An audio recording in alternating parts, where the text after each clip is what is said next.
let me back that up and start over again. So firstly, let me say hello to everyone.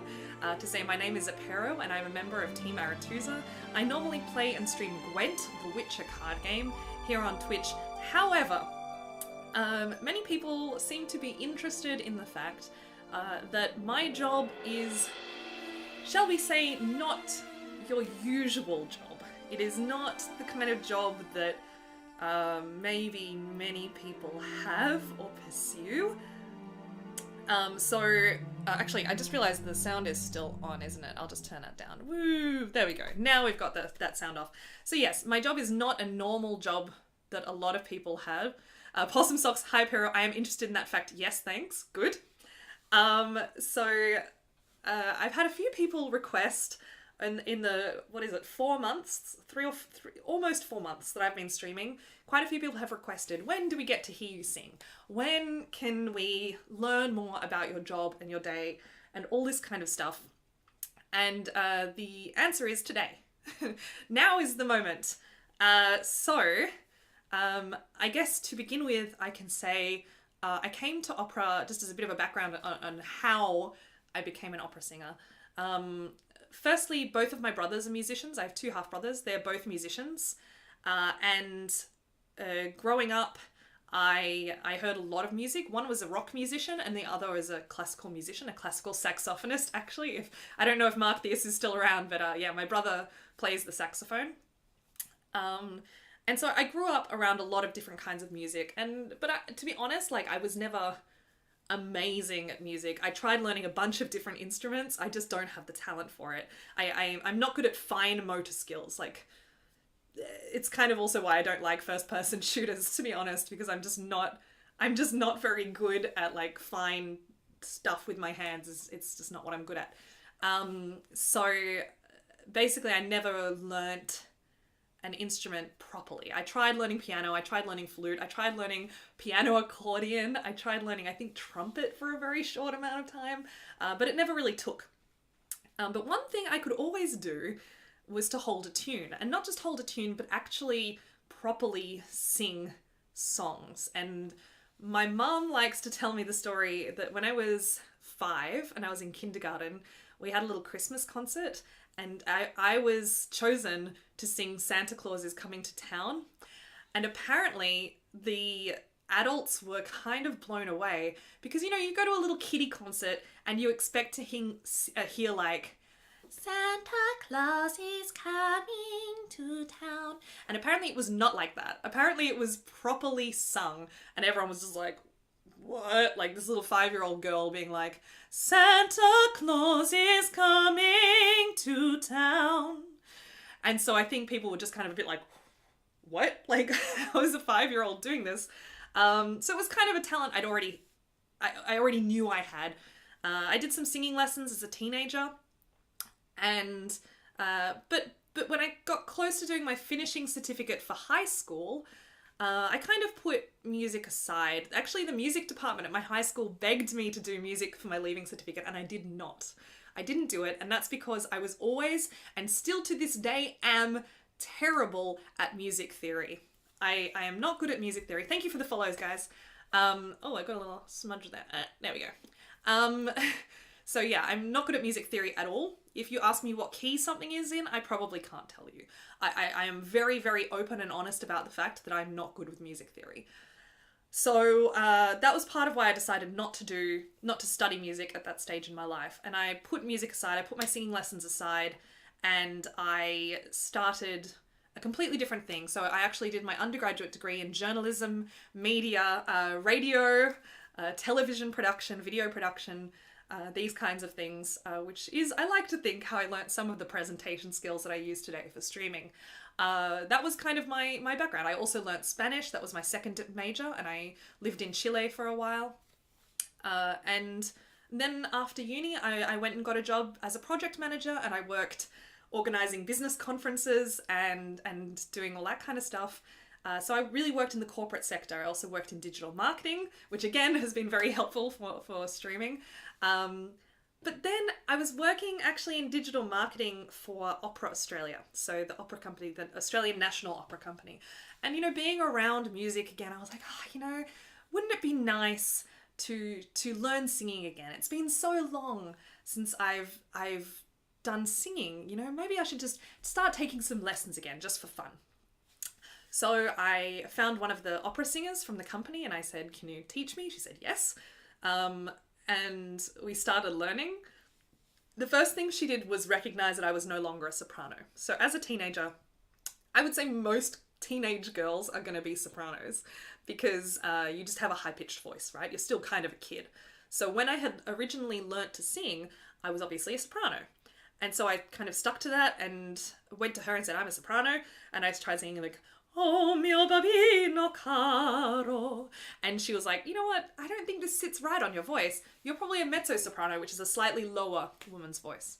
So I started doing that and that was really good. And after 2 or 3 lessons, she kind of said to me, look, I know when you came to me, you said you wanted to do this as a hobby, right? As like a fun thing to do on top of your work. She goes, but I really think maybe you should look at trying to do this as a job, as a profession.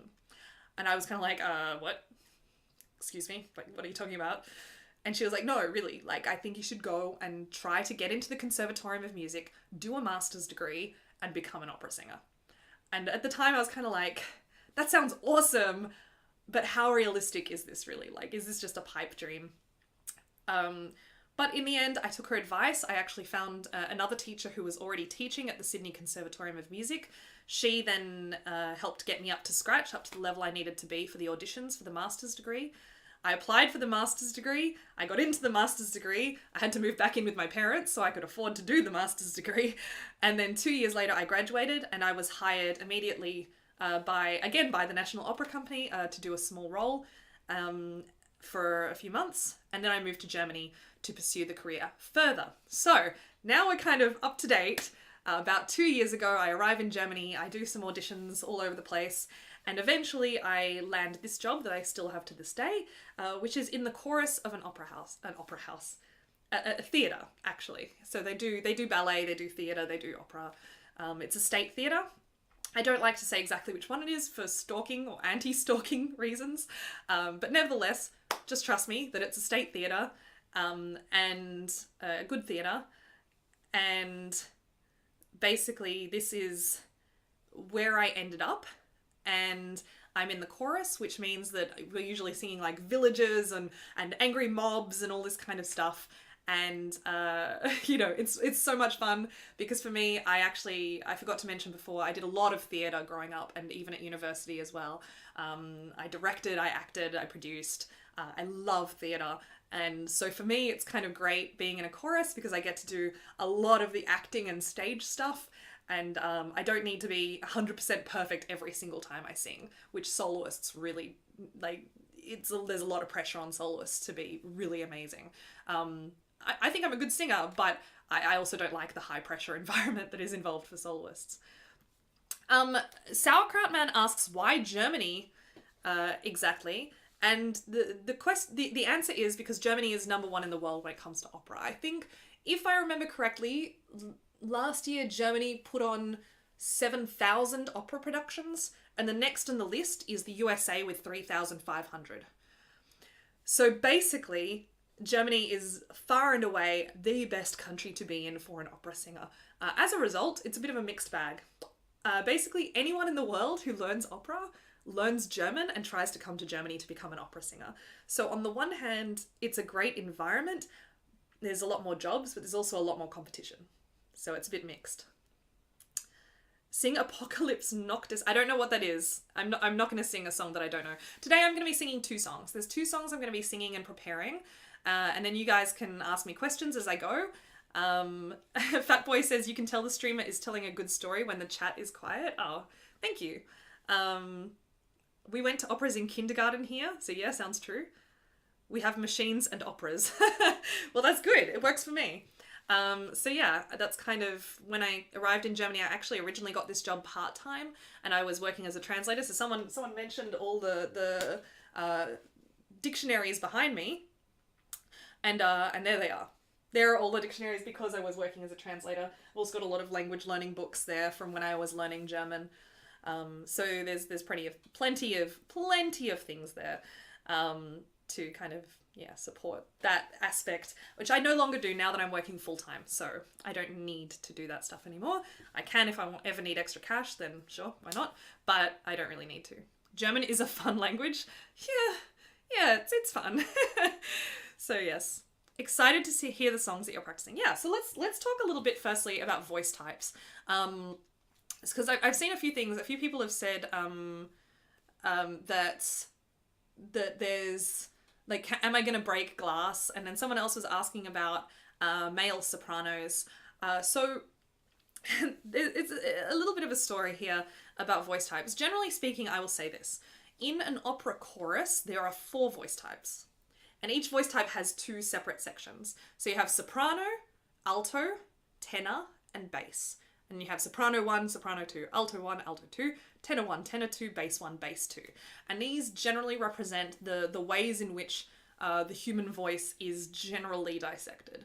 So sopranos are high women's voices. Altos, such as myself, have kind of middle to low voices for women by women's standards. And I can actually demonstrate kind of... This is my terrible keyboard. I'm so sorry about the quality of my keyboard. So generally speaking, sopranos are the ones who you're going to hear singing all the really high stuff, the stuff that goes up here. That's stuff sopranos can do, right? I mean, I can technically do it, but it's not going to be beautiful. But sopranos can do it. So their happy zone, I would say, like, the place that sopranos prefer singing is kind of around here. Anywhere in here.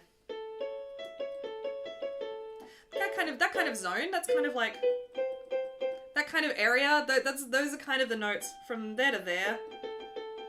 Between that range. Yeah, that's where a soprano likes to sit. A mezzo-soprano tends to prefer singing a little bit lower, let's say. So for us, we prefer maybe singing between, I would say, an E and a C. So, da, da, da, da. Yeah. Sorry, I'm a little bit nervous, so please bear with any weirdness in my voice. Da, da, da, da, da. Yep. So then we've got, for men, we have tenors. So tenors are often, you know, if you hear like the kind of the more classical romantic songs, those are tenors. So Nessun Dorma, for example, which you probably all know from Pavarotti singing it, he was a tenor. So, you know, well, it's not that high, but it's Nessun dorma, ma una principessa, you know, etc. He's really like, he is the classic tenor, I suppose. It's quite a slightly heavier tenor than some of them. Daniel Temple sings beautifully. Please bear with any weirdness in my voice. Well, I don't know, I'm a little bit nervous. And then you've got basses, and basses, you know, they're kind of singing all the low stuff, like Figaro, Figaro, Figaro, Figaro, Figaro, ahimè, che furia, ahimè. You know, those are basses, not me. Merchant is my favorite bass. Yeah, Merchant is a great example of a bass voice. Yeah, absolutely. Exactly. So, I'm sorry, what did I miss? King Ches asked, what voice type gets paid the big bucks? So sopranos and tenors. So traditionally in an opera, when you go to sing an opera, the romantic roles, like the lovers, are almost always a soprano and a tenor. So it's kind of like they represent youth, beauty. The lower voice types tend to represent age, because generally speaking, as you get older, your voice gets lower. Not always, but generally. So for example, my voice type often sing things like maids, old ladies, witches. We don't normally sing like the sexy romantic roles. The exception being Carmen. Carmen is one of the few kind of sexy lover romantic roles that is sung by a mezzo-soprano. And witches? No, witches without an R. Sorry, let me just finish that thought for a second. The other thing that mezzo-sopranos, I will answer your question, Heinzel mentioned, but just hold on one second. The other thing that mezzo-sopranos normally sing, and this is really important, is we sing boys. We sing men, young men. And there's a reason, there's a very specific reason why mezzo-sopranos tend to sing the roles of young men. They're called pants roles. So we literally dress up and are like made up to look like men, and we sing as men, male characters. And the reason for that is that men traditionally back in the 17 and 1800s, when opera was kind of getting started, and starting to become popular as well, they used to do this thing called castration. So if you had these young boys who had beautiful voices, right? You probably still to this day, you've probably been somewhere and heard some sort of school choir or church choir, and they have these young boys who have beautiful voices.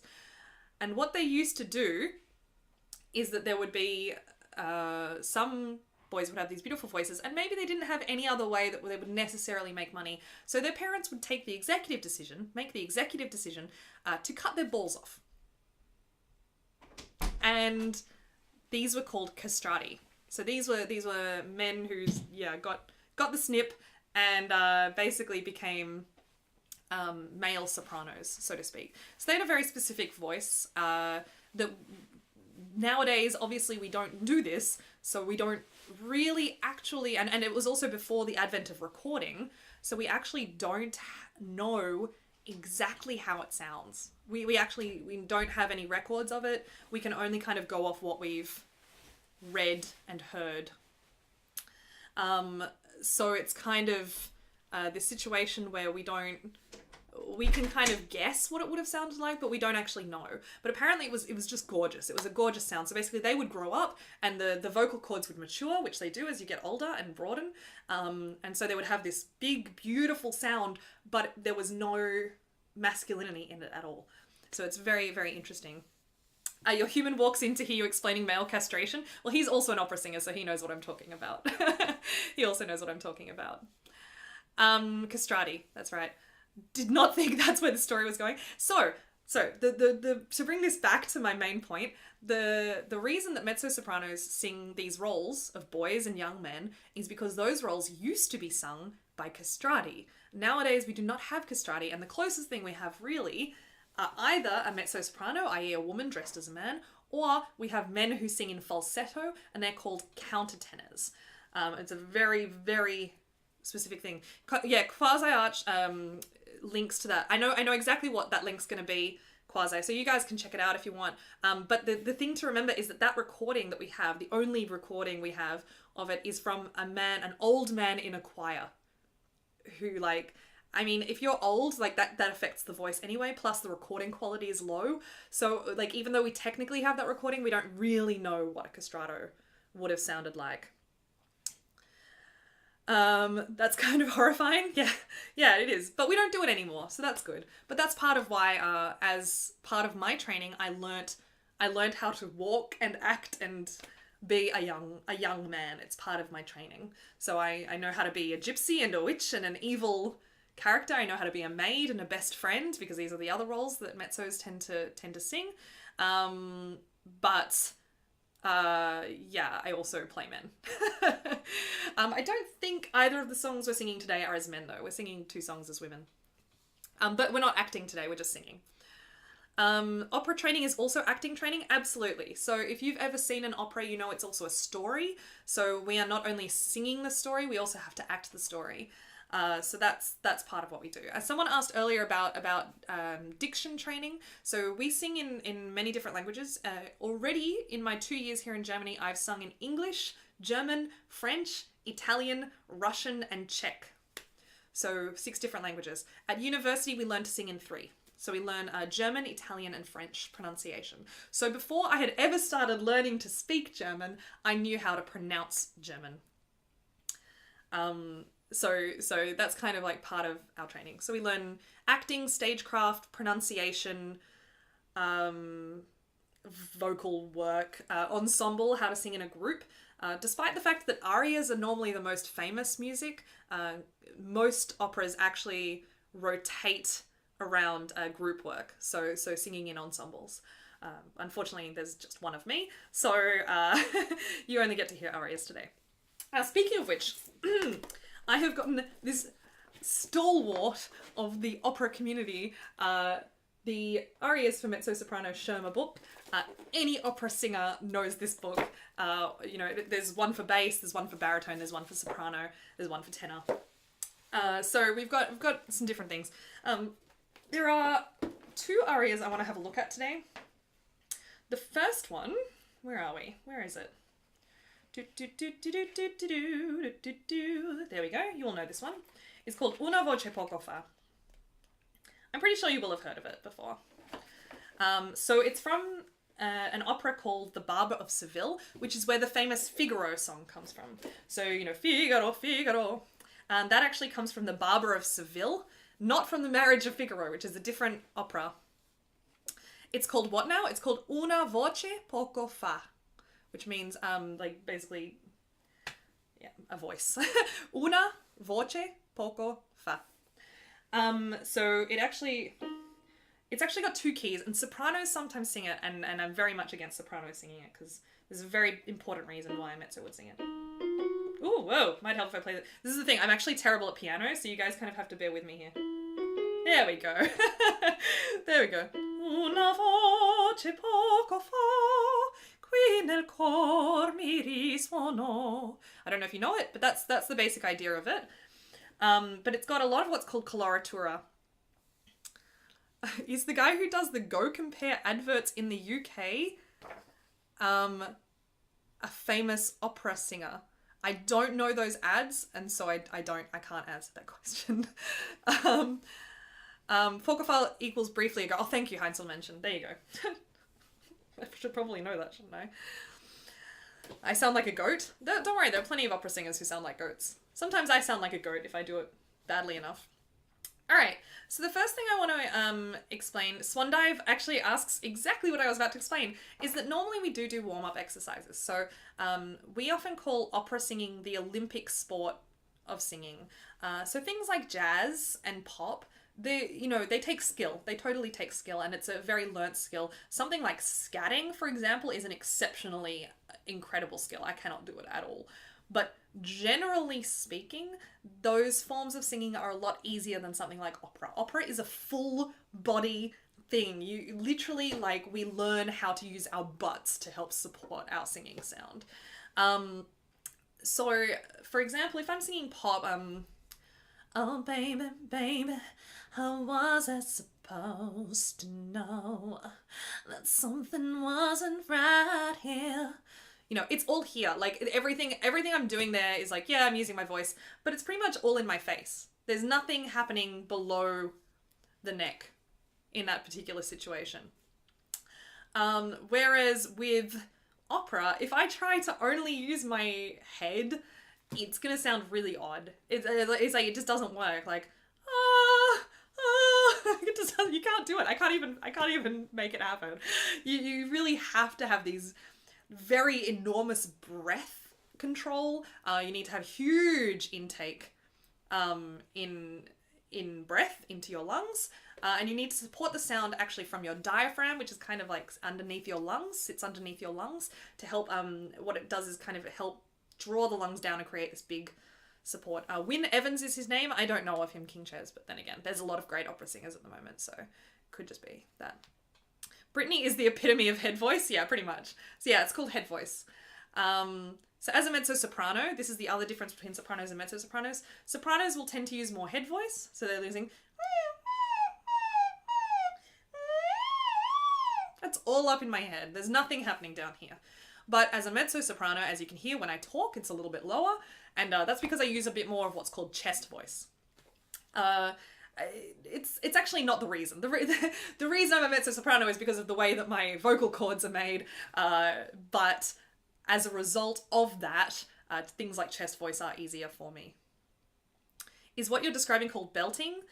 Belting is something a little bit different. I'm not a very good belter, so I'm not going to even attempt that. But no, that's to do with musical theatre. So with singing, so I'm going to stand up. I think this is okay. Yeah, here we go. So with opera singing, like if I actually stand on the side, you'll probably be able to see easier. If I do a little inhalation of breath, okay, I'm doing it right. I got to try doing it wrong. I'm trying to do it wrong for you guys. All right, so hang on. If I breathe wrong, you see the shoulders go up? Like I'm just breathing very shallowly up here. Watch again. Normally a key indicator of breathing wrong. I've never seen the lower half of you. Surprise! Lower half of Apero. And what happens is that the shoulders rise and often the stomach actually goes in. So when you'll notice, a lot of people have really bad breathing habits. If I put my hands here, and when they breathe in, I'm really bad at doing it because I'm so well trained now, but when they do it wrong, they do this. They go...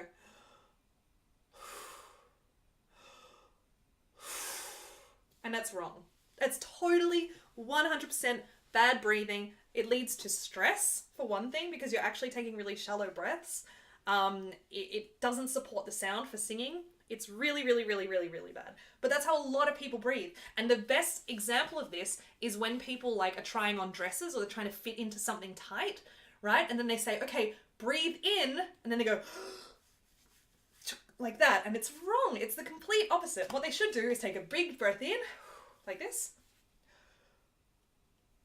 and then release it. And then there should be nothing in there, and then they can do it off their belt. That's the idea.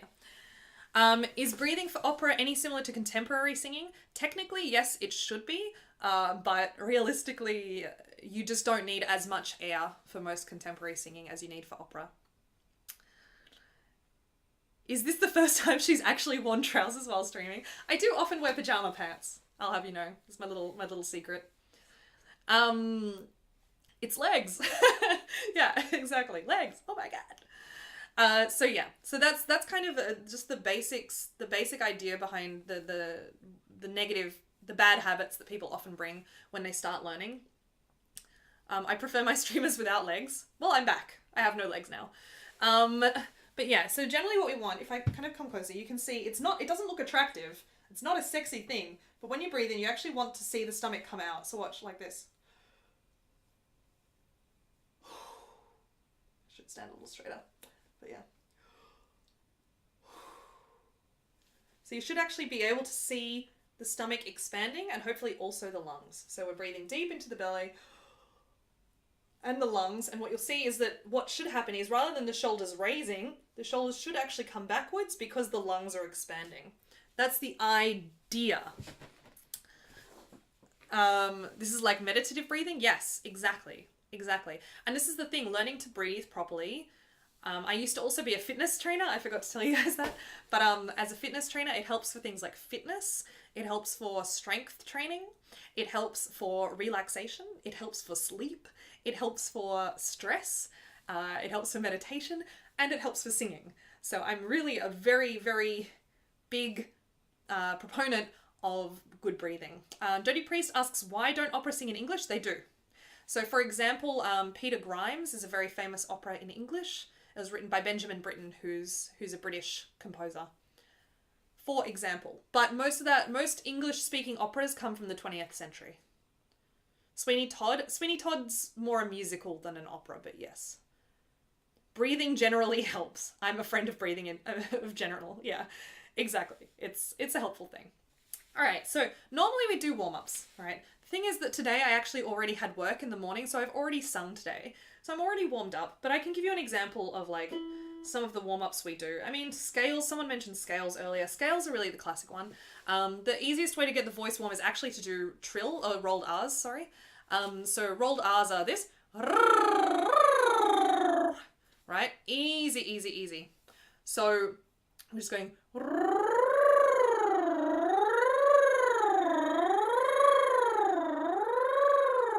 It's just all this kind of stuff.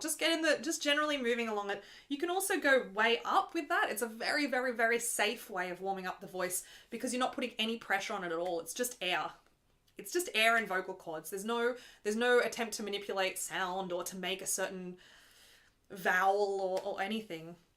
It's just, and you can go way higher as well. So we could actually do a scale from here.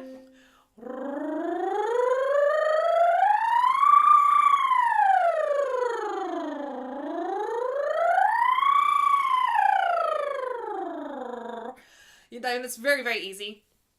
No, Evil Badger, definitely not. That's not my type of singing. And you can also do things like sirens. So this is the one that people find really odd is that it kind of sounds a bit like an ambulance, so I won't do too much of it or else maybe the neighbors will be like, oh. But it goes kind of like this.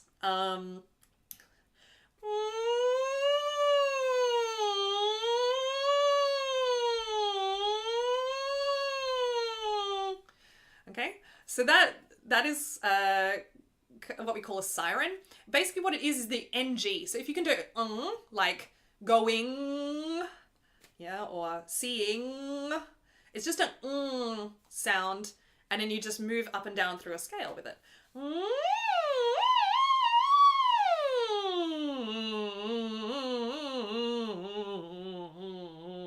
So you can also go really low, or you can go really high.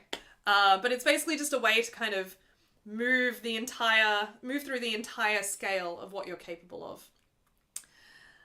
Imagine 30 singers doing that before an opera. Well, sometimes if I'm walking to the house and I haven't had time to warm up, I'll actually just kind of close my mouth and do roll R's. So I'll go like,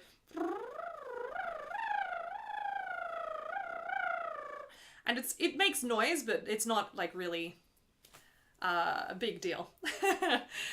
People practicing as I go, that's awesome. Thanks Acid Freak for the clip. Yeah, I really encourage you guys to take clips. If you see something that you think is funny or odd, please do feel free to clip it. It's awesome. So yeah, there's kind of like a few little ways that we kind of get away with warming up without properly warming up. Of course, scales. So we often sing on vowels. So someone mentioned A, E, I, O, U. Yeah, but we normally sing them in a different order actually. I think we go R, E, E, O, U, like that. R, E, E, O, E, A. So we kind of move through them that way. Why is the root counter at 1? Because I played Gwent earlier. Though maybe I should give a root counter to, anyway, from earlier. Are you actually qualified to do vocal coaching? Well, I've been a personal trainer before, and I'm a singer, so I'm not like a teacher, but I can just tell you guys what I do. Can we hear some of your talent in what you do? I don't know, can you? You tell me. All right. So let's assume that we've done some scales, we've done some warming up. Actually, one thing that is really hard is what's called the bridge. So we have this area, everyone has this area called the bridge. And I mentioned earlier that there's this thing called chest voice and this thing called head voice. And obviously there are some notes that are kind of in between and they're really awkward to sing. So for me personally, my awkward spot is around here. E flat E. It's my like danger zone. I don't like singing those notes at all. So for me, I much prefer singing down here. So like, for example, I can go, mi me mo mo mu, mi me mo mo mu, mi me mo mo mu, mi me mo mo mu. You know, it's no problems at all. But if I go up here, so let's say I start one note below it, mi me mo mo mu. It's just a little awkward. It's not bad. It's still in tune. It's just kind of like, it's this kind of, you've got to change gears. Yeah, Quasi-Arch says it really, really well. The area in between where you sort of change your voice. Exactly right. So up here, once we get up high, really high, G, A, I can switch totally into head voice and just go,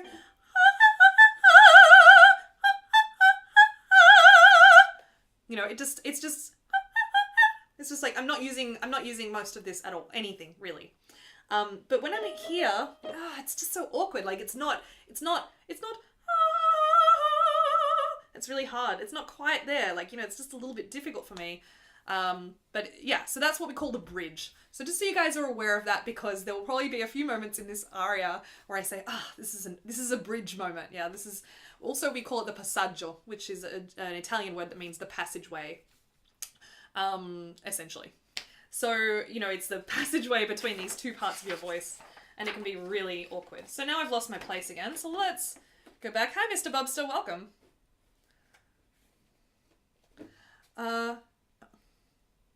So I'm going to give you a sample of a song now. So now we have Una voce poco fa. This is a great aria, and I'll tell you why. I'm going to just put a bookmark in here. So that I can find this. If this book decides to close itself again, then I can find my spot again. All right. So The Barber of Seville is a comedy. It's really great. If you've never seen an opera before and someone is putting on The Barber of Seville, I strongly recommend you go. It's a great opera for beginners or for people who haven't seen one before. Really highly recommended. So this is kind of an aria where she's faced with the prospect that she might have to marry her old guardian. So her guardian has kind of said, I think I'm going to marry this girl. And then meanwhile, there's this young man who's kind of courting her, singing outside her window. And here she kind of sings this song about how like she's kind of saying, oh, I'm so innocent and lovely, and I always follow the rules. But the reality is, of course, that it's quite the opposite. She's actually very tricky and very smart and very feisty. So this is kind of one of these situations. Operas have a story behind them, definitely. So in this particular instance, she's singing this song and she's saying, oh, I like this beautiful voice and this man, and his name is Lindoro. Well, she thinks his name is Lindoro, but his name is actually not, but I'm not going to tell you why. It's a bit of a spoiler. But yeah, she's singing about this man called Lindoro who's been singing outside her window, and she's falling in love with him. And then she kind of, the rest of the aria kind of becomes a little more like, oh, I'm going to get my way. Like, don't try to cross me, basically. Swandive asks if there are any modern operas. Yes, absolutely. Operas are still being written today. Some better than others. Opera in the 80s and 90s in particular kind of went through a really rough patch where they were kind of trying to be really super abstract with the music, and it kind of fell out of fashion to put on contemporary operas, unfortunately. But it's kind of coming back now with some really good stuff. So, here we go. This is how it starts. So the first line is una voce poco fa. So the first thing we do when I'm learning an aria is I actually, I do a word-for-word translation, though as you can tell it's been a long time since I've done this one because I couldn't remember what poco fa meant. Hi, I see Brinja, welcome. So basically I do a word-for-word translation so I know what every single word I'm singing means. And then I go through and I just read it. I read it so that I can pronounce it as though I was Italian. So for example, just this first page, I would just read the words and say, una voce poco fa, qui nel cor mi risuonò, il mio cor ferito è già, e l'indor fu che il piagò. Sì, l'indoro mio sarà, lo giurai, la vincerò. Yeah, which is kind of talking about like, oh yeah, I'm going to make this guy mine. I swear it. He's going to be mine. I'm going to do this. So here we go. So this is basically, those are the words, right? Then I look at the rhythm. Like, so I go, una voce poco fa, qui nel cor mi risuonò, il mio cor ferito è già, e l'indor fu che il piagò. For example. So then, only then, do I start adding the notes on top. With a very popular aria such as this one, like this is a world famous aria. Like any mezzo soprano who's learning this aria knows it, like knows the music already, so it's kind of hard in these situations to separate the words from the music. But we do try. We do try. Okay, so here we go. So then we've got the notes. Now, personally, my teacher taught me something that I really love, which is I actually like singing on this NG sound, just very lightly. And the idea behind this is just to get the voice and the air moving. So we don't want the air to stop. But what we don't want, right, is it for it to sound like this, una voce poco fa, where each note kind of separates. Una voce poco fa, right? It doesn't have any flow to it in that situation, right? We want the air to move through all of the notes. So one way to do that, we take a nice big singer breath, and then we do it on just a light little Okay, so I'm going to take a big breath.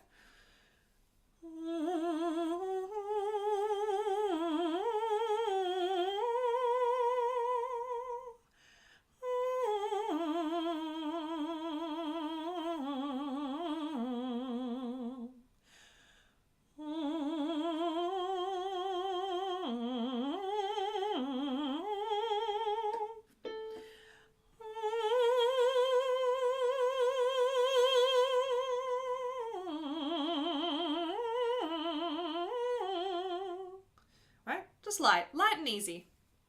Right, that's more or less our first page. It's our first 3 systems. So then, after I've done that and I feel kind of comfortable with it, so I actually made a mistake in the beginning. I went, what I want is, so I'll just do that again so you can hear the difference. So one is with the air stopping. The first one, the air stops between the first 2 notes. And the second one, the air flows. So listen to it.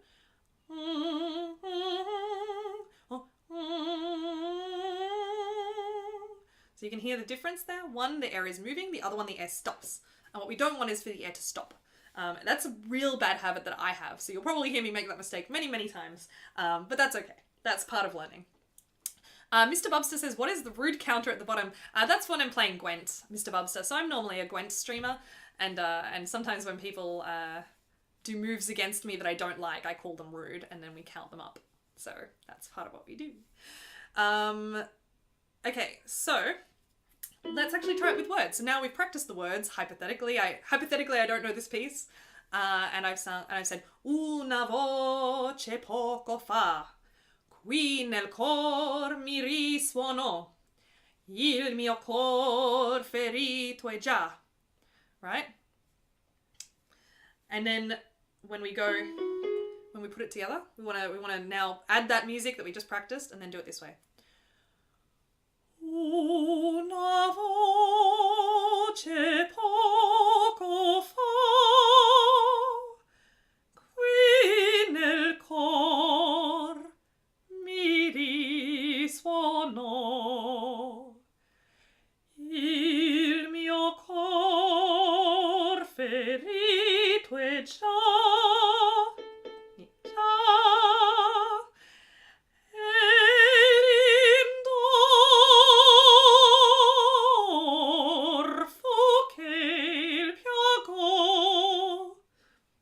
So that's the beginning. And then we're trying to link it up. And I'm doing it a lot slower actually than the actual aria would be. But I'm doing it slowly so that I can make sure that I get good habits in. That's the idea. Yuriko says, in the first part you were singing an 8th note, in the second more fluid version you were singing 4th notes. I'm not sure what you're referring to, Yuriko. As I said earlier, I'm actually not a good music theorician. That's not a word. I'm not good at music theory. I'm a performer. So I'm firstly an actress, and I would say secondly a singer. So I came to music very, very late. Just came back from a meeting. Glad I didn't miss it. Good to hear. Repeat Gil. Nice to have you here as well. So that's how we start. And then if we make it a little bit theorist, thank you. So then if we make it a little quicker. It's not a very fast opener, actually. It's a little bit slow. But nevertheless, here we go. Big breath. So you're going to see my chest rise, hopefully, and my shoulders will go back a little bit. Okay. Una voce poco fa, qui nel cor mi risuonò, il mio cor ferito è già, già, e l'indorfo che il piago, sì l'indoro mio sarà, lo giurai, la vincerò. And that's our first page. So as you can see as well, the more you start getting kind of into it and the more familiar you get with the basics, words, rhythm, notes, the more you can kind of start bringing character into it. So you could see at some points I started automatically kind of feeling this love that she has for this man, that she's totally besotted. You know, she's in that very early stage where you've kind of just met someone and you're kind of like, wow, this person. So yeah, exactly. So the Possum Socks, you're right on. That's adding the emotion and intensity. So when at the start we start nice and easy and we just go like, we're just doing it mathematically essentially. We're counting the rhythms, we're singing the notes. Una voce poco fa, qui nel cor mi risuonò, il mio cor ferito è già, e l'indorfo che il piago. Right? It's just much more like that. It's just mathematical. But then when we want to start saying, okay, well, who is this character? What does she want? She wants this man. She's in love. So she's not going to stand there and go like, oh, una voce poco fa qui nel cor mi risuona, right? It doesn't do anything. It doesn't move anyone. So the whole idea is that we actually keep this emotion as well. So that's part of where the performance and acting kind of comes in. And we start quiet here. It's got what's called a piano, which means quiet. I don't know what's going on here. What's going on here? Oh, it's all right. And then, so we start quiet because she's like, she's in this moment where she's like, wow, this guy, right? And then as the aria goes on, she gets more and more passionate about it. So we're just going to do this one more time, and then we're going to keep going with the rest of the piece. So again. Una voce poco fa qui nel cor is heart, mi risuonò. Il mio cor ferito è già. Remember, Lindoro is the name of the man.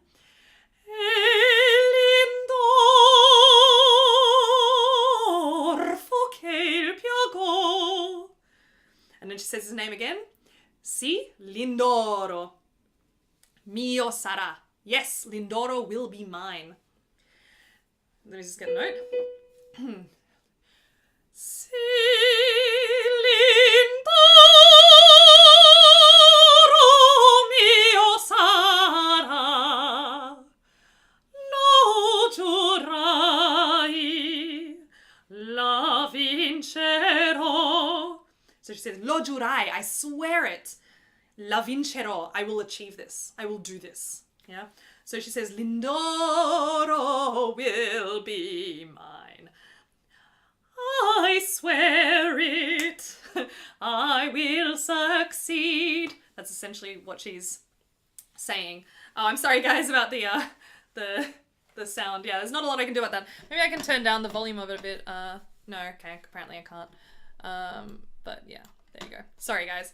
But yeah, so I'll just do that one more time. Si, Lindoro mio sarà. Yes, Lindoro will be mine. I swear it. I will succeed. Okay? I'll stand back a little bit. Maybe I'll stand up so you guys can see as well what I'm doing. All right. So we're breathing in here and here, right? These are the two places we want to breathe. Si, Lindoro mio sarà. Lo giurai, la vincerò. And then she repeats herself with an even higher note, right? So she says, yes, Lindoro will be mine, I swear it, I will succeed. And then she repeats herself, she says, si, Lindoro mio sarà. Yes, Lindoro will be mine, but she's going to go higher this time to really emphasize it. Si, Lindoro mio sarà. Whoa, I stopped that one up, don't worry.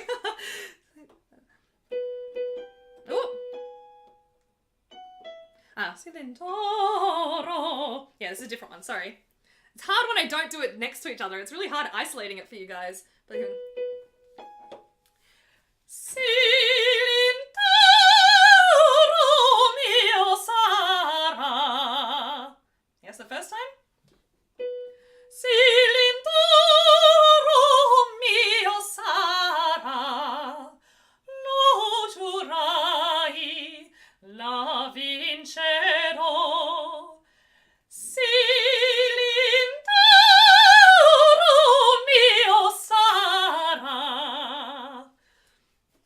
we go.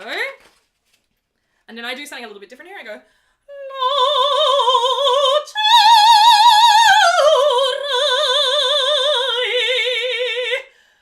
giurai, la vincerò. Yeah, so now we're saying, yes, I will do this. And she's emphasizing it. People are asking, if I've ever gotten complaints. No. the thing is about Germany is that there's certain rules about when you can and cannot sing, or when you can and cannot make noise, and legally speaking, no one can stop me from making that noise at this time of day. People can complain, they can come and ask me to stop, but I can just say to them, no, I'm not going to stop. And there's nothing they can do about it. They can't call the police, there's no law against it, so it's up to them. But we've never had it here. I've lived here for 2 years, I think. No, in this apartment, 1.5 years. Excuse me. And in those 1.5 years, I've never had a complaint. That is rather impressive. Oh, thanks, guys. Okay. So then we kind of move into a different section of the aria. So that's the opening, right? So now the music goes, so this is like this nice, slow, beautiful opener, and it goes dun dun dun dun dun dun dun. That's what the piano is kind of doing it. Are you sure it says la vincerò? Shouldn't it be lo vincerò? I think it's something to do with achieving the task. I don't know why, but it's definitely la. It's definitely la in this aria. It could be old Italian as well, because it's kind of like with old German operas as well. It's just like a different grammar. It's so, I don't know. But yeah, so now we've got a new section, and it's kind of like, and she goes, io tutto ricuserò, io l'ingegno aguzzerò, alla fin saccheterò, e contente resterò. So she's saying like, oh, I know like my guardian is gonna have a problem with this, and like, but I'm going to basically achieve it by the end. Like I'm going to be the one who wins in the end, is what she's saying. And then again she says, "Si, l'indoro mio sarà." So she's really repeating this phrase. It's really her main thing. She's like, yeah, this guy's gonna be mine. I'm determined. Because she's not a pushover. She's not like some just like pretty little flower. She's like, no, I like this guy. I'm gonna get him. So she's gutsy. And that's part of the reason why I said earlier, like, there's a reason why I like mezzo-sopranos singing this role and not sopranos. Because traditionally speaking, mezzo-sopranos, because of the slightly lower setting of their voice, they kind of sound a bit more gutsy. They sound a little bit braver, generally speaking. And I feel like that suits her character very, very well. The character of Rosina. Her name is Rosina. So yeah, she repeats that bit. So... Il tutto ricuserò, io l'ingegno aguzzerò, alla fin saccheterò, e contento resterò. And then she repeats, si. I might be off, hang on. Si. Yeah, I was a little bit off. Si l'indoro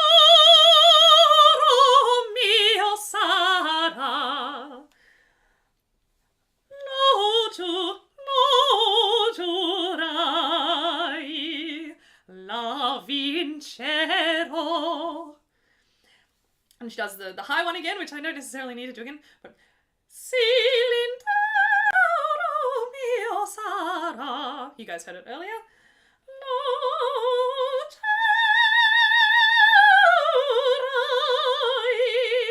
la vincerò.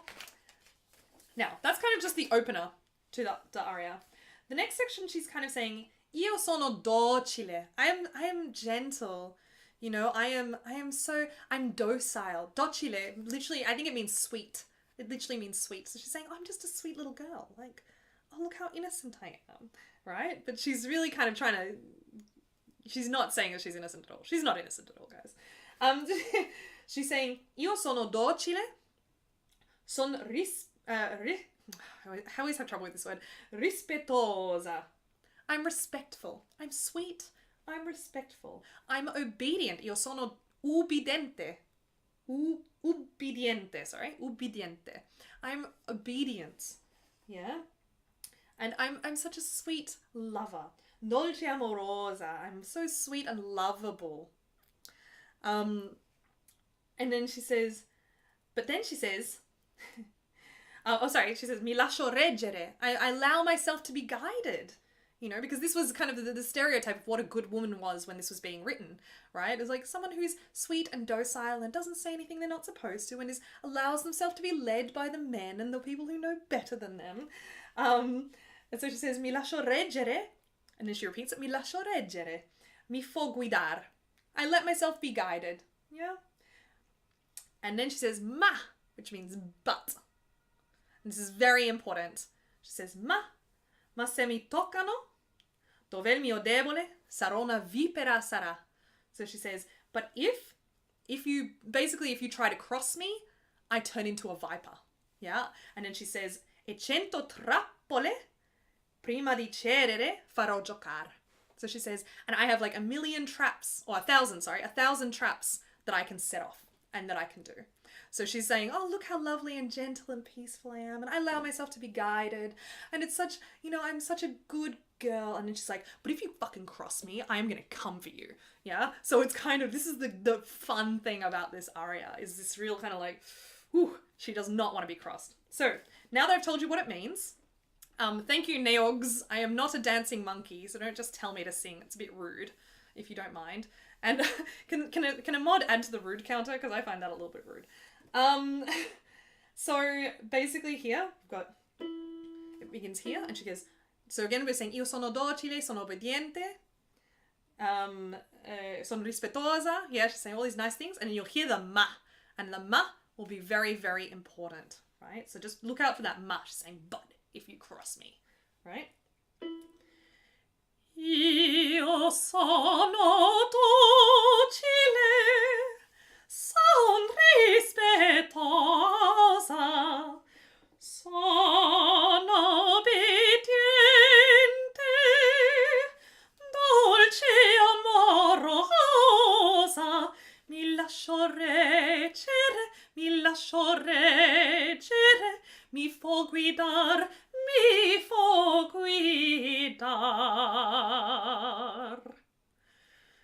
Ma se mi toccano dove il mio debole, sarò una vipera, sarò. E 100 trappole prima di cedere, farò giocar. E 100 trappole prima di cedere, farò giocar. E 100 trappole prima di cedere,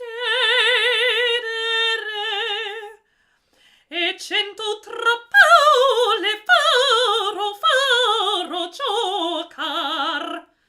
Yeah, so you can hear the big switch there between like, oh, look how nice and beautiful I am, and then it goes, ma se mi toccano. Yeah, she's really like, oh, don't you dare. That's where she gets serious.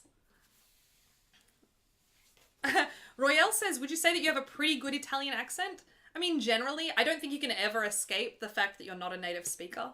But yes, generally speaking, I would say I have a good Italian accent. So yeah, as you can hear, and then this begins what's called coloratura. So what is coloratura? Coloratura is all these really fast passages when we're moving between different notes very, very, very quickly. So here, like at the beginning you heard what was not coloratura, like una voce poco fa. We're just singing note, note, note, note, note, note, note. But then later, we've got, here's a good example. Sarò una vipera, sarò. So you're saying, vipera, sarò. They're very, very quick notes, and we're moving very, very, very quickly between them. And that's called coloratura. So we've got a lot of coloratura passages here, and they represent something, right? They're saying something. And what they're saying here is it's representing this passion and this dedication that she has. She's saying, don't cross me, yeah? And sarò una vipera, sarò means I will turn into a viper. I will turn into a serpent, yeah? So don't fucking cross me, yeah? Sarò una vipera, sarò. And you can hear the last note is like, oh, that's right down in the chest voice. Acid Freak says, are there arias you and your man perform together? An aria is kind of by definition a solo piece. If you sing 2 people, you call it a duet. If you sing with 3 people, you call it a trio. If you sing with 4 people, you call it a quartet. 5 people is a quintet. 6 is a sextet. 7 is a septet. 8 is an octet. And after that, you just say it's an ensemble piece. Once you get to 9, you just give up. But generally, unfortunately, there are not a lot of duets for mezzo, soprano, and baritone. unfortunately. Do you have a favorite? Hi, Bionic Meat Hook, by the way, welcome. Do you have a favorite language to sing in? That's a really good question. I actually really like singing in German, I have to say, and I like singing in English. I think just because I can speak them both, so it just makes it a little bit easier. I dislike singing in French, but I will be singing a French aria for you guys later, because it's very famous, and I think you guys will like it. So yeah, that's basically this aria. Now, the hard thing about Coloratura is definitely, like I said earlier, flow. So you don't want to say, vi pedasaro, right? You don't want to get these H's in between it. So if you say, vi pedasaro, right? It's like, just panting it out. What you want is a smooth flow of the notes, right? So you want, vi pedasaro. That's terribly off key, but vi pedasaro. Right, so what we're really trying to avoid is this vi pedasaro. Like, this is the idea. So I'd love to hear you sing in German. Yeah, it's unfortunate. There's really not that many arias in German for a mezzo-soprano. It's quite a shame, actually. There's a lot of roles for mezzo-soprano in German operas, but not a lot of solo pieces. So unfortunately, it's hard to hear. Now, of course, the thing about this aria is that it's got a killer final note as well. I'll actually type, I'll just pop over to my keyboard for a second and just make sure that I'm here. And I'll just type the name of this aria so you guys can look it up later and you can see it. Una voce poco fa. I think I got that right. Yeah. So you guys can look that up on YouTube. You can probably hear a bunch of really great people singing it. I do not count myself among one of the good singers of this aria. It's very hard. It's a very hard aria. Bionic Meathook says, I actually thought you were French because of your name. Apero is a concept worth paying homage. Yeah, it's funny. A lot of people think that. But actually my name is it comes from a different origin. It's not from the French. But a lot of people think that. A lot of people ask me about that. Cool. So then when we get to the end, so she basically, that's basically all of the words. Like you now know all the words to this aria. But now it's about repetition and it's about finding points of difference. So as a singer, you know, you could just sing the same words on different notes and, you know, it'll be fine. Like, people would be okay. But it doesn't necessarily portray the character, right? So you want every aria, every piece you sing to have a journey or to have a direction, we usually say.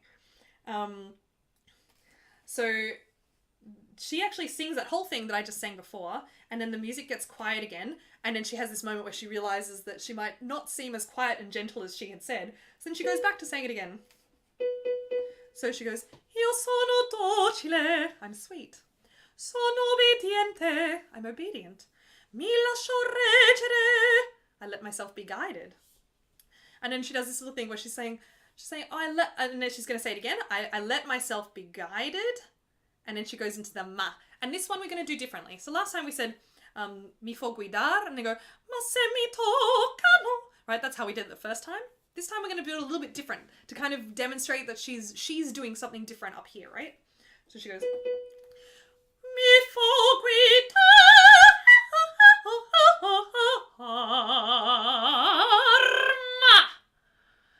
ma se mi toccano, dove il mio debole sarò da vivere sarò, e 100 tropole prima di cedere, farò giocar.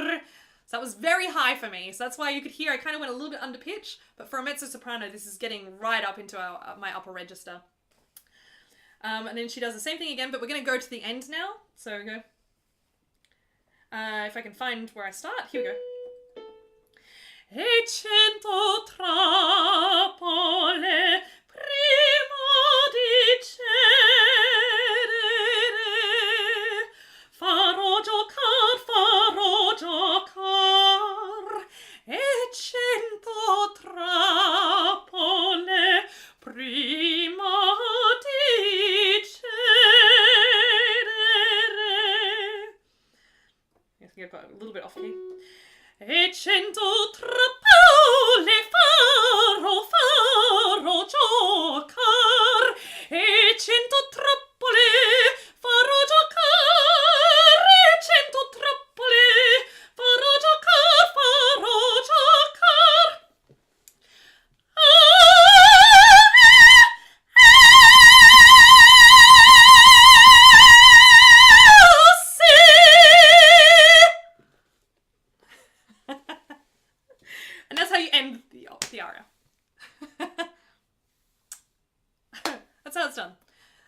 Whew.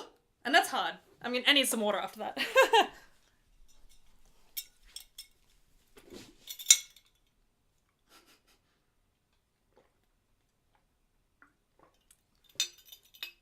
I'm awake. I'm glad you're awake again. Thanks, guys. Yeah, thanks. It's my job. This is what I do. Holy dugong. Putting my headphones. I'm so sorry. I'm so sorry. I think we probably just lost like about 25 viewers. I did say a high note is coming, King Ches, so you gotta listen out for that warning. But yeah. So I've done that better before, but I've also done it worse, so I'm pretty happy with that.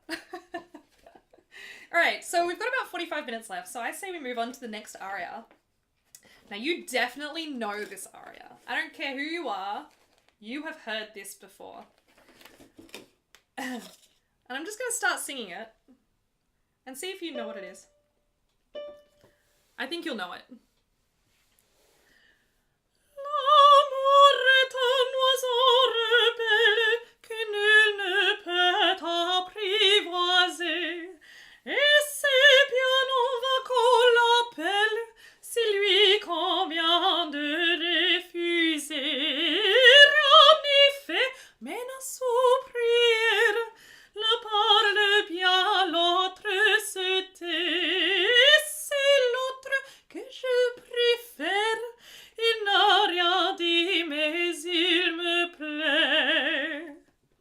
So, you have definitely heard that, right?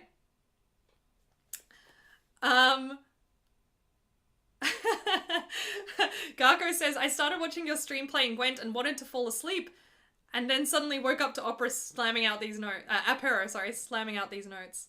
You've definitely heard that before. I bet you have. It is one of the most famous opera arias that exists. It is called the Habanera, and it is from Bizet's Carmen. So Carmen is a gypsy woman. She is, I suppose you'd call her a femme fatale, right? She is this gypsy. This whole song is called, anyone who speaks French can tell us maybe what it means. L'amour est un oiseau rebelle.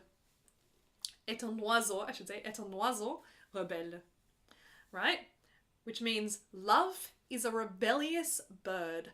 And the whole aria is about the nature of love, the fact that you can't, like if you try to catch love, if you try to fall in love, it's never going to happen, right? But that it's kind of, it moves, it's unpredictable, it tries to escape you, and every time you try to direct it somewhere, it's just going to go in the opposite direction. So the whole aria is basically about her, right? It's about the fact that she is this gypsy, she's a very free spirit.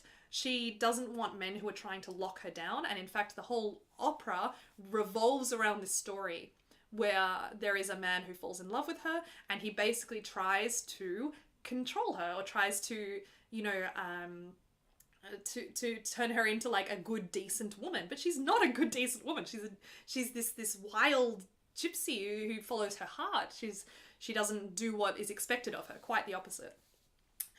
So that's what this whole thing is about. And actually, I think I stuffed up the opener just a little bit. It actually moves through quite a few semitones. So for those who don't know, a semitone is like half a note. So if you hear like hot cross buns moves through tones. Hot cross buns. That's a full note. Da-dum, da-dum, da-dum, da-dum. It's what we call a full note or a tone. So a semitone is...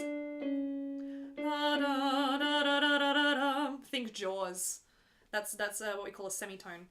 So we've got a full tone. Da-dum, semitone. Da-dum, da-dum, da-dum, da-dum, da-dum, da-dum. It can be very tricky to nail them, right? But here, we've got quite a few in a row. So we go, same note. Semitone, semitone, dun, dun, dun, dun, dun. Yeah, so we're moving very slowly down the scale, and it's hard. It's hard to do. Especially it's starting right underneath my break. So remember we were speaking about the bridge before, or the break, the passaggio? It's starting right under it. My treble note is an E flat, which is this note, and we're starting just underneath it here on D. So going...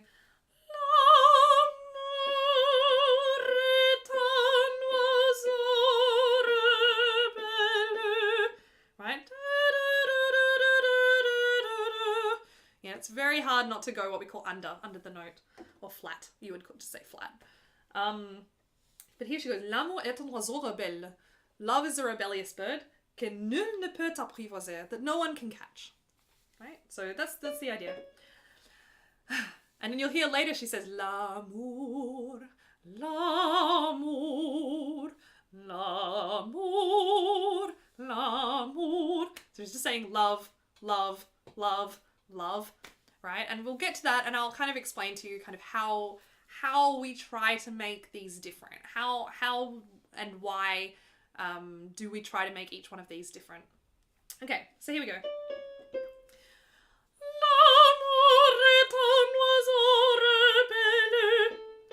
See? No, wasn't quite there.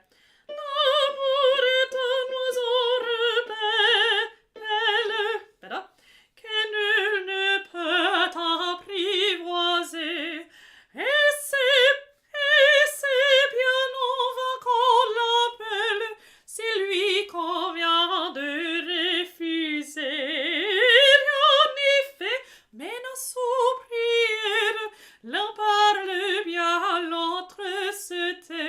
I'll tell you what she's saying here. She's saying that basically, like, no one can do anything with this rebellious bird, right? You can't try to intimidate it. You can't try to coax it. It's kind of really like you can't control this. And then she starts talking about men, right? She's saying one is speaking and the other is silent. And then she says it's the other that I prefer. And in other words, it's the quiet one that I prefer. The one that says nothing but pleases me. That's literally what she's saying, but pleases me. Carmen, yes, Spetsnazi, that's right. I'm teaching people about habanera. So rien n'est fait, menace ou prière. Le parle bien, l'autre se tait. C'est l'autre que je préfère. Il n'a rien dit, mais il me plaît. Yeah. Il n'a rien dit. He says nothing, mais il me plaît. But he pleases me. No, oops, wrong. Il n'a rien dit, mais... Oh, I've gone way off there. Rien dit, mais il me plaît. And now she's going to repeat it. L'amour. She starts very, very quiet. And actually in the music, I can show you. In the music, where are we? Here. She's about, oh, you can't really see it. Anyway, it says express, and that means espressivo, expressively.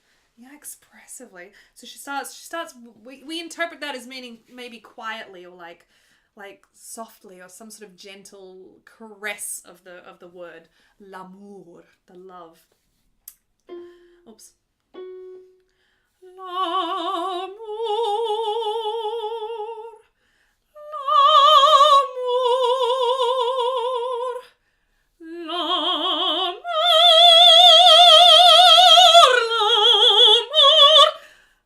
So she grows. It's growing. So she starts off like, oh, love. Oh, love. Oh, love. Oh, love. You know, this is like, it's growing. It's like she starts off just being like, oh, that's nice. And then when she's just like, yes, love, man. You know, it's kind of hippie, you know, kind of thing. But that's kind of what's happening in her mind. Okay, so we'll do it again and then you can kind of hear it and then I'll keep going. And then she goes into the kind of chorus, I suppose you'd call it. Oops. There you go. L'amour, l'amour, l'amour, l'amour, l'amour est enfant de poème. Il n'a jamais connu de loin. Si tu ne m'aimes pas, je t'aime. Si je t'aime, prends garde à toi. Now, everyone thinks it was in Italian. It's definitely in French, guys. So what she says there, l'amour est est enfant. Oh God, my French is so bad. Est enfant de bohème. Yeah, the love is like like a gypsy child that never. I think it says connu de loi, which means follows the law. It never follows rules, right? If you love me, si tu ne m'aimes pas, je t'aime. If you don't love me, then I will love you. And then she says, mais si je t'aime, prends garde à toi. But if I love you, watch out, right? She's basically saying, like, I'm a dangerous person. If I'm in love with you, I'm gonna get you. There's nothing you can do about it, right? You're in trouble, basically. So she's saying, if you don't love me, I'll love you. And if I love you, watch out. That's literally what she's saying. So she's singing this actually in after work. She's just finished work. She works at a cigarette factory. She's just finished work. She's kind of coming out. She's hanging with the girls. And there's a soldier that she likes. She sees this soldier, and this soldier is completely ignoring her. He has no interest in her whatsoever. And she is singing this song as a kind of, I would say, unsubtle way of trying to tell him that she's coming after him. So let me just do that again, that little bit. So now that you know kind of what she's saying. So she says, love is a rebel child, or love is a gypsy child, doesn't ever follow the rules. If you don't love me, then I love you. And then she repeats it. And she says, and if I love you, then watch out. And then she repeats it quietly. Very quietly. Which, as you think, as you might imagine, actually sounds more dangerous. And she goes quiet. So you'll hear the first time I sing it kind of at what I would say is a medium volume, and the second time it becomes very quiet and it's very dangerous. And then at the end she goes up to the high note and says, watch out! Yeah, so it's a big kind of moment. Here we go. L'amour est enfant de bohème, il n'a jamais connu de loi. Si tu ne m'aimes pas, je t'aime. Si je t'aime, prends garde à toi. Si tu ne m'aimes pas, si tu ne m'aimes pas, je t'aime. Mais si je t'aime, prends garde à toi. I'm sorry, that was very loud. And I didn't hit the note very cleanly either. So when I say hit a note clean, right? You know there's times when, like, you know,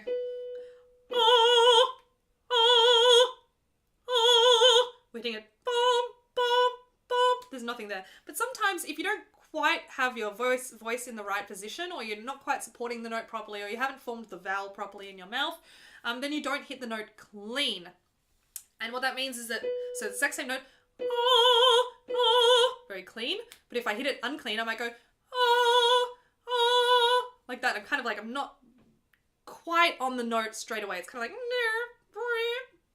so, so that's kind of a problem that I just had, as you might have heard, if you've got a trained ear especially. Oh, hang on, I've got this wrong. No, that's right. Mais si je t'aime, si je t'aime.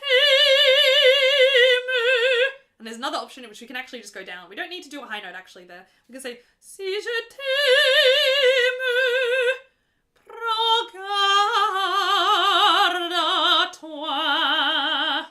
Yeah, watch out. Prends garde à toi. Yeah.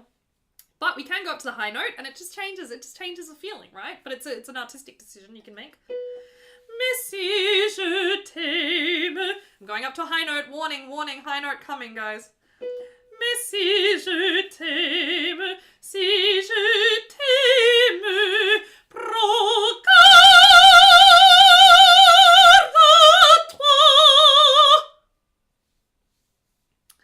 And so you can see, like, it's just different, right? One is like, prends garde à toi, prends garde à toi. yes, there you go. And that's kind of like, that's the first verse. Any questions so far? Someone asked, do all women go crazy in arias? I would say most people go crazy in arias. Opera is not about half measures. It's not about like, oh, today I had a nice day at the park. It's always like, oh my god, I'm gonna fucking kill myself because I'm so depressed about this thing or that thing. Or, oh, my best friend betrayed me. I'm going to kill myself. Or, oh, my father does not approve of my new girlfriend. I'm gonna kill myself. You know, it's that kind of stuff. So, everyone goes mad, really. When you hit those high notes, it's like getting hit by Gigny. I like that. I like that. Why didn't you warn us, Kappa? I tried, you guys. I'm so sorry. I tried to warn you guys. Alright, yeah. So yeah, any other questions? I don't know if I should do another, if I should like just keep going or finish there. Let me think. Are there any, I mean, I could sing, there's another one you might have heard. Someone said they wanted something in German. I think Germans would know this one. There's one in German you guys would know, but it's not very good for my voice. It's a little bit high for me, to be honest. So it's not great. But it's called Chacun son goût. And so it's actually got a French title, but the aria is in German. So, oh, Omega had a question. Great. How far ahead of time does it take to prepare an opera? Oh, that's such a good question, Omega. That is, you have no idea how good of a question that is. So the thing is, it depends on a lot of different factors.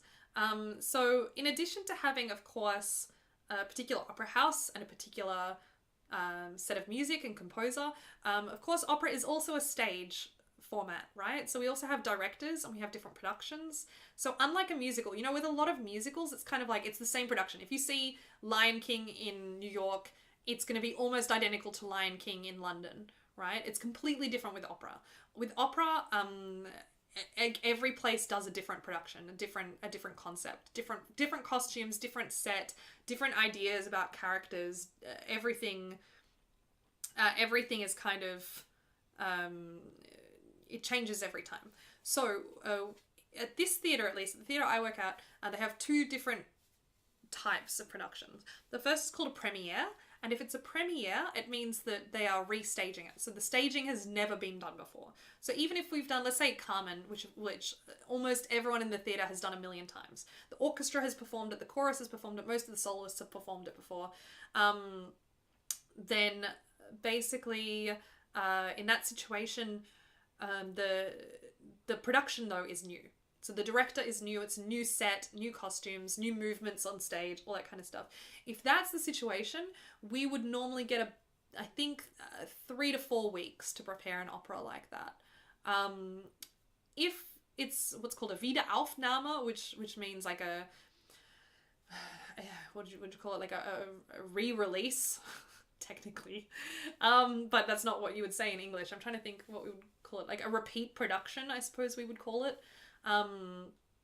Then it's a little bit different because we've done the staging before. That means that maybe 2 seasons ago, maybe 2 years ago, 3 years ago, we did that exact opera with that exact staging, that exact production, that exact costume. Everything has been done before. In that situation, we usually get about 1 to 2 weeks. The soloists will get a little more time, but we'll usually get 2 weeks. A rerun. Yeah, something like that, a rerun. So in any given season, we are performing, I think, between 10 and 15 operas. So in a year, well, I mean, it's in 10 months, we will perform between 10 and 15 operas. So we are always learning more than one opera at a time.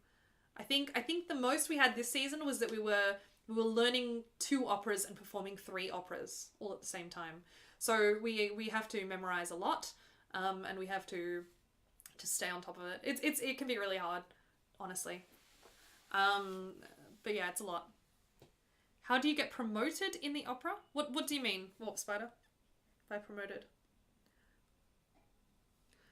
What's a rerun? So yeah. It does take... everyone would like more time to prepare, but opera is also a business, so they're also trying to like pump out the product as quickly as... Excuse you. They're also trying to pump out the product as quickly as possible. Warp Spider says, how do you progress your career? It's a great question. I guess it depends on what your goals are. Some people, like, for example, I would be perfectly happy, I think, being in the chorus for the rest of my life. So I would just do the same job. I'd get paid more after some time because of seniority. But that's just a time thing. Especially here in Germany where working conditions are really good, workers' rights are really good. It's really nice if I can get what's called a fest position, which means like a permanent contract. Then I'm basically protected in my job for the rest of my life. And then it's just a matter of things continuing to move on. And yeah, it's just a solid wage, and I just do that for the rest of my life.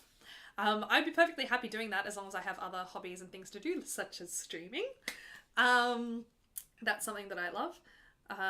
It's a great job. I don't have any complaints. Some people move into singing, teaching.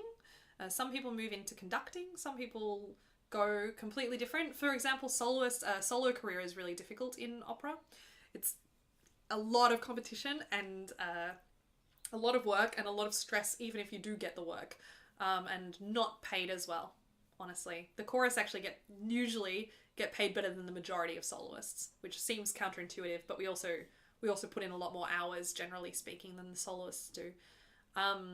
So some soloists end up, if they don't want to go into the chorus, which sometimes happens, then they will sometimes go into something completely different. I have friends that have moved into marketing, real estate. I don't know, some people completely retrain and become economists or lawyers or who knows. Is there still a lot of competition in the opera, i.e. is your job safe? Right now it is. So I'm quite lucky that I found this job, and they seem to really like me and I really like them. So as far as I know, my job is safe. And as I said, as Heinzel pointed out, the workers' rights here in Germany are really good. So once you get what's called a fest position or a permanent contract, there's not a lot they can do unless you're really like terrible or you break rules all the time or whatever. There's not a lot they can do to get rid of you. If you're singing well and you're doing your job, then your job's safe. They can't fire you just because they don't like you or something. Not that would happen, because I'm a very likable person, so. Any other questions? Are there any recordings of any performances by you? I mean, kind of. Like, there are some recordings of arias. I played one the other day on stream. There are also recordings of operas I've been in, but generally speaking, they're not great at recording operas. Mainly because of copyright and publishing rules. You got to understand, the thing about opera is that it takes a lot of people to make it happen. Like, you've got an entire orchestra, sometimes of 80 people, 70 to 80 people. You've got an entire chorus. The chorus is 42 people strong at my theatre, but in other theatres it's bigger. Sometimes you've got actors as well, usually 5 to 10 actors involved in a show. Then you've got the soloists, normally again between 5 to 10 soloists. And then you've got all the tech backstage. You've got the costume designers, the people who make the costumes. You've got the producer, you've got the prompt, you've got the conductor, you've got the chorus director, the actual director.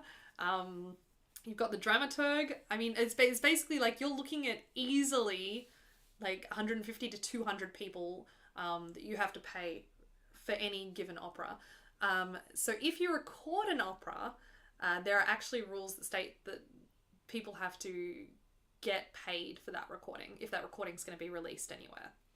So, Omega Fabulous says, how many shows a week do you all do? It depends on the week. I think the most I've had in a week is 5. The least I've had is 1.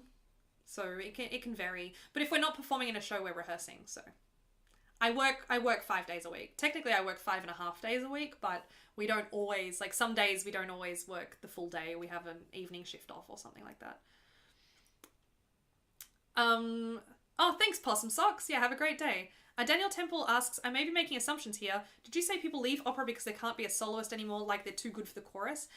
It's actually, Daniel Temple, it's sometimes, yes, sometimes that's the case. I have friends who have just said, look, honestly, I just can't imagine being in the chorus. It's not for me. Like, I can't do it. And that's fair enough. Personally, when I first started chorus work, I was like, oh, chorus, it's probably not going to be as much fun. Actually, I found the complete opposite. That taking the stress of having to perform like 100% perfectly and do everything perfectly, like to take that stress away, it meant I could just enjoy singing and performing and acting and having a great time. And I still get given actually small solo roles here at the theatre anyway. So sometimes there are like little roles like maids and stuff that have like a page or 2 pages of music. And I still get asked to do some of those sometimes. So I still sometimes sing solo, but it's a low pressure environment. So I much prefer that. But some people feel that way. Other people literally can't get a job. So for example, sopranos are the most popular voice type by a long way. And it's very hard to get a job. If you're a soprano, it's very hard to get a job. I don't envy them at all. And Warp Spider says, what do you wear? I mean, that depends on the production. Like I said before, some are really modern. So sometimes I'm just wearing clothes like this. Like sometimes it's like it's set in the modern day and I just walk on stage with everyone else dressed in modern wear and we just sing normal stuff. But sometimes it can be set really traditionally, of course. So you could be wearing big hoop dresses and the wigs and everything. That's less common nowadays. I would say nowadays, most of the time it's set somewhere between the 20s and the 60s. Seems to be when most of the operas are set, in my experience. Acid Freak says, do you read critiques of your own shows? I mean, it's not really necessary nowadays because I'm in the chorus. I don't really get criticized personally. It's just like criticism of the chorus generally, which it's me and 41 other people, so I don't take any of that very personally. The other thing I kind of want to talk about is the schedule. Because, like, you know, I tell you guys all the time that, like, you know, I stream in the afternoons because it's literally the only time I can guarantee that I'll be free. And that's because the schedule, at least at my theatre, is that you work from 10 till 1. So normally you have a rehearsal between 10 and 1. I normally start streaming at 1 because we often finish at 12 or 12:30. We sometimes get a little bit of an early mark in that way. So we kind of do get a situation where we work that morning and then we normally work again at night, either between 6 and 9 or 7 till 10. If a show isn't on, I mean, these are for rehearsals. So basically the afternoon is our time to do things, to do life. So it's also a bit weird though. It does mean that most evenings I'm not free. So every now and then I will have an evening free, such as tomorrow. And actually, I forgot to tell you guys, tomorrow I will be joining Shin Miri on his stream. I think it starts at 6 p.m. CET. I'll be joining Shin Miri for a short co-op stream. So I'll be on his stream. I don't know what we're going to be doing. Maybe Arena or maybe Constructed. I don't know. So yeah, any Gwent fans out there, you can tune in to Shin Miri's channel tomorrow night. Strongly recommended. Any other questions? I don't know. I feel like I don't really have much else to say for today, but I'm happy to answer any questions that you guys might have.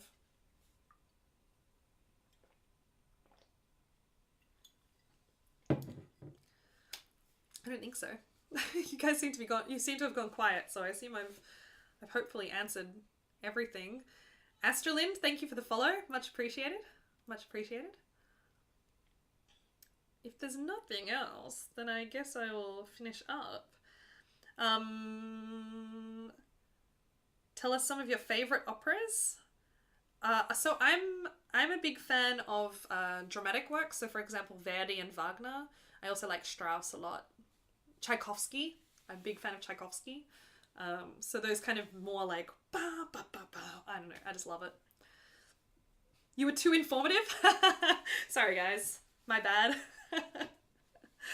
Thank you for your stream. Thanks, guys. I really appreciate you all coming along and being part of this. I think I'll probably clip this and put it on YouTube, so hopefully people can kind of watch it later if that's something that would be of interest. And because people seem to be asking me to put more stuff on YouTube, so I guess I will.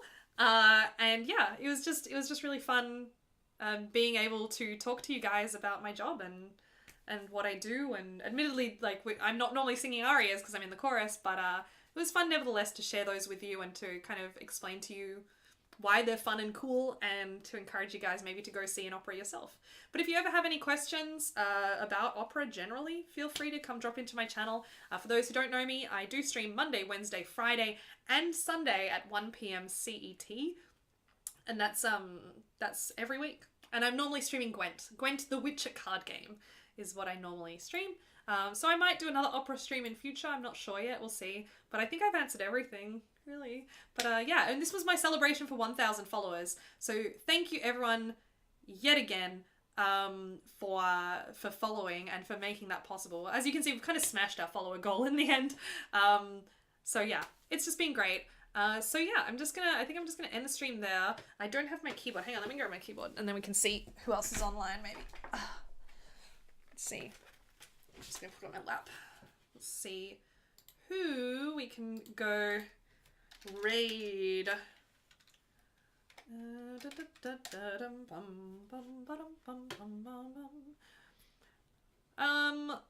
Alright.